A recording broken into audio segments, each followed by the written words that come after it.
Os 3 aspectos da cruz. Parte 24. No vídeo anterior discutiu-se a aplicação diária da cruz, destacando o sacrifício e uma vida de serviço e intercessão. Foi explicado que existem 3 níveis de aplicação da cruz na vida cristã: a morte da velha vida, a morte do velho homem e a morte do novo homem. Neste vídeo falaremos sobre a intercessão. Maravilhou-se de que não houvesse um intercessor. Viu que não havia ajudador algum e maravilhou-se de que não houvesse um intercessor, pelo que o seu próprio braço lhe trouxe a salvação, e a sua própria justiça o susteve. Isaías 59 verso 16. Vemos muito claramente na vida de Jesus uma relação direta entre suas obras e sua vida de oração. O exemplo de Jesus na oração suscitou nos discípulos o desejo de conhecer o segredo de como orar e, obviamente, como desenvolver uma vida de oração. Na realidade, poucos cristãos estão realmente satisfeitos com seu ministério de intercessão a favor da vida de outros. Um intercessor lamenta e suspira ao ver a condição do mundo. Mas, o verdadeiro intercessor faz mais do que isto, ora com autoridade. A missão primordial do cristão é comunicar vida, ou seja, levar pecadores à salvação. Há uma diferença entre um lutador de oração e um intercessor. O que luta em oração tem um peso, um intercessor um propósito. O que luta em oração ora pedindo certas coisas, o intercessor oferece-se a Deus para o cumprimento de seus propósitos. Os lutadores em oração esperam ver respondidas suas orações, os intercessores precisam ter suas orações respondidas. Os intercessores conhecem a vontade de Deus. Oferecem-se para que estes propósitos sejam cumpridos, trazendo-os à existência no mundo físico por meio da oração intercessória. Vemos esta vida de oração intercessória muito claramente na vida de 2 grandes servos de Deus: Moisés e o apóstolo Paulo. Ambos tinham discernimento e encargo. Assim, Deus quer sentinelas que jamais venham a se calar, muito pelo contrário. Quer homens que não descansem nem deem a ele descanso até que estabeleça Jerusalém e a ponha por objeto de louvor na terra. Sobre os teus muros, ó Jerusalém, pus guardas, que todo dia e toda noite jamais se calarão, vós, os que fareis lembrar do Senhor, não descanseis, nem deis a ele descanso até que restabeleça Jerusalém e a ponha por objeto de louvor na terra. Isaías 62 versos 6 e 7. A palavra do Senhor veio a Ezequiel dizendo: Busquei entre eles um homem que tapasse o muro e se colocasse na brecha perante mim a favor desta terra, para que eu não a destruísse, mas a ninguém achei. Da mesma sorte, farás com os teus bois e com as tuas ovelhas, 7 dias ficará a cria com a mãe, e, ao 8º dia, madarás. Êxodo 22 verso 30. Viu que não havia ajudador algum, e maravilhou-se de que não houvesse intercessor. Isaías 59 verso 16. Estas passagens nos deixam claro um princípio nelas envolvido, o de que Deus está buscando intercessores. Deus espera que oremos de acordo com sua palavra, lembrando-nos de suas promessas e fazendo com que ele se lembre delas. Então, no seu tempo ele responderá de acordo com a sua palavra. Quão grande é a nossa responsabilidade de intercessores! A intercessão é muitíssimo mais do que uma vida particular de oração aparentemente satisfatória. Ser intercessor é uma tremenda responsabilidade para o cristão. Esta verdade é dramaticamente revelada nas Escrituras em Ezequiel, capítulo 9. Depois de serem reveladas ao profeta a apostasia e as abominações de Judá, Deus instruiu Ezequiel, através de uma visão, a conclamar os chefes de Jerusalém para uma reunião junto ao altar de bronze. Lá, um homem vestido de linho branco, trazendo à cintura um estojo de escrivão, ia percorrer o meio da cidade e marcar com um sinal a testa dos homens que suspiram e gemem por causa das abominações que se cometeram na cidade. Entretanto, os outros homens, de armas nas mãos, receberam ordens de matar sem compaixão a todos quantos não tivessem a marca de um intercessor. Deviam começar pelo santuário. A igreja deveria despertar para sentir a sua responsabilidade de interceder.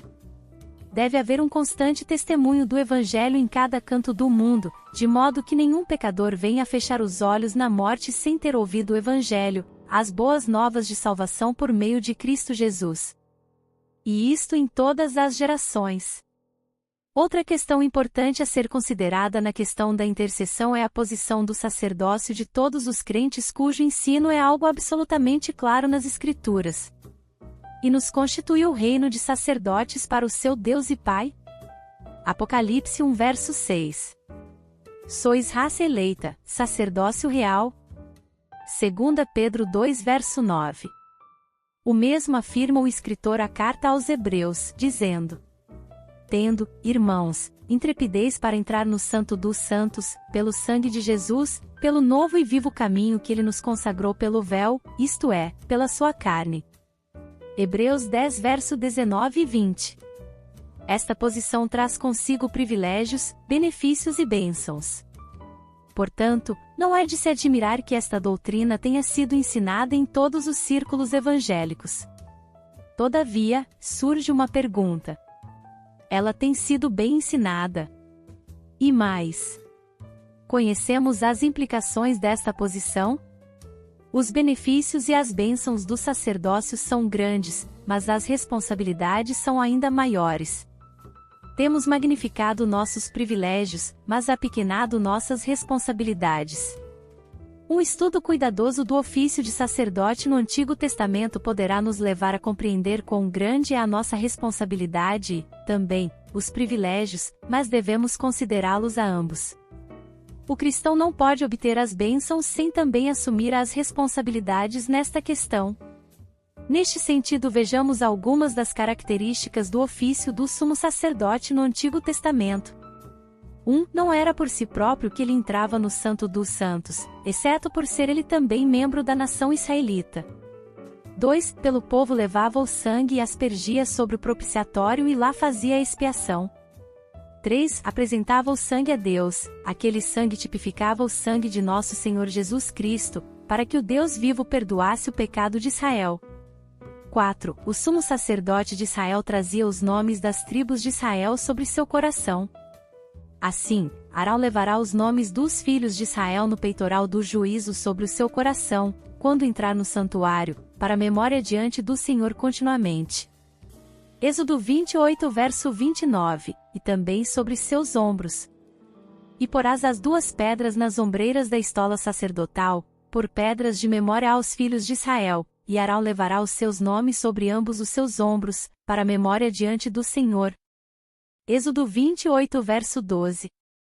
A oração intercessória verdadeira era simbolizada pelo fato de o sumo sacerdote ser movido pelo coração, ele levava Israel no coração. Neste sentido, no tocante a interceder por outros, nunca poderia ser uma oração fria. A oração verdadeira consiste em conhecer algo da agonia do condenado. É, por exemplo, sentir no tocante aos ainda não salvos, antecipadamente, as penas e dores daqueles que se mantêm separados de Deus e que se recusam a arrepender-se e crer em Cristo. O trazer nos ombros os nomes das tribos de Israel refere-se não tanto ao sentir as fraquezas e pecados daqueles pelos quais se intercede. Isto refere-se mais ao carregar os fardos do povo, fazer por ele aquilo que se percebe como necessário e fundamental. O carregar de fardos é intangível. Muitas de nossas orações, hoje em dia, não passam de desejar que certas coisas se tornem realidade e então suspirar por elas. Precisamos, na verdade, de pessoas que tomem os fardos e os carreguem, pessoas que abram seus corações para os perdidos, que permitam que Deus as leve a agonizar em suas almas até que Cristo seja formado nos outros. Lembremos ainda que, no Antigo Testamento, não se permitia ao sacerdote possuir qualquer propriedade. Tinha um lugar onde viver, mas não tinha herança de terra para sua tribo. Deus era a sua possessão. Não acumuleis para vós outros tesouros sobre a terra. Que triste despertar muitos cristãos terão ante o tribunal de Cristo, quando descobrirem que desobedeceram, e às vezes voluntariamente, a ordem direta daquele que é Salvador, mas também juiz. Entre os deveres do sacerdote da antiga dispensação contava-se a obrigação de instruir o povo na palavra de Deus, bem como a de discernir a extensão e os efeitos do pecado israelita. Deus está procurando os verdadeiros sacerdotes que, segundo seu ofício, venham a oferecer sacrifícios espirituais agradáveis a Deus por intermédio de Jesus Cristo. Obrigada por assistir até aqui, não percam os próximos vídeos. Graça e paz, irmãs e irmãos.